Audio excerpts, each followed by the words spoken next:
Imagine you worked hard for something. You gave it your time, your energy, and your best effort. And then suddenly it doesn't work out. What do you do? Most of us immediately ask, why is this happening to me? But almost 2000 years ago, a group of philosophers suggested a very different question. What can I do about it? This way of thinking became known as Stoicism. And today, Stoicism is more than ancient philosophy. It is a practical way of dealing with stress, failure, uncertainty, and everyday problems. So, what exactly is Stoicism? How it can actually help us? And most importantly, how can we practice it in our own lives? Let us discuss what is Stoicism. At the heart of Stoicism is a simple idea. Some things are within our control and some things are not. Your actions, your choices, your judgments, and the way you respond to situations are largely within our control. But other people's opinion, the weather, the past, unexpected events, and ultimately the outcomes of many situations are not. The Stoics believed that much of our suffering comes from trying to control things that were never under our control in the first place. Think about it. You can prepare carefully for an interview, you can study, you can speak confidently, but you cannot completely control whether the interviewer chooses you. A Stoic doesn't say, I don't care whether I get the job. Instead, the Stoic says, I will give my best to what I can control, and I will accept the result that I cannot control. And this doesn't mean becoming emotionless. Stoicism isn't about pretending that failure doesn't hurt or that sadness doesn't exist. It is about learning not to let emotions completely control our decisions.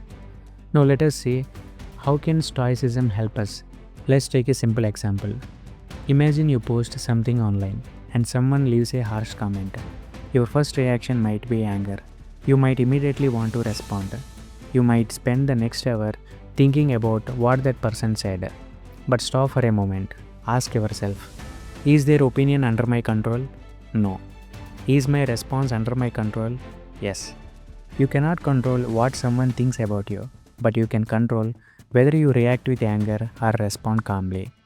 And that small gap between what happens and how you respond is incredibly powerful. Let us discuss another example. Suppose you prepare for an exam, but you don't get the result you wanted. You could spend days thinking, I am a failure. Or you could ask, what can I learn from this? Maybe you did not prepare properly. Maybe your method was ineffective. Maybe you need more practice. The result itself cannot be changed, but your response to it can change what happens next. This is where Stoicism becomes practical. It teaches us to move our attention away from things that we cannot control and focus on things that we can influence, and that can make us calmer, more focused, and more resilient. Let us see, how do we adopt Stoicism? The good thing about Stoicism is that you don't need to become a philosopher to practice it. You can start with a few simple habits. First, separate what you can control. Whenever something goes wrong, pause and ask, what part of this is actually under my control?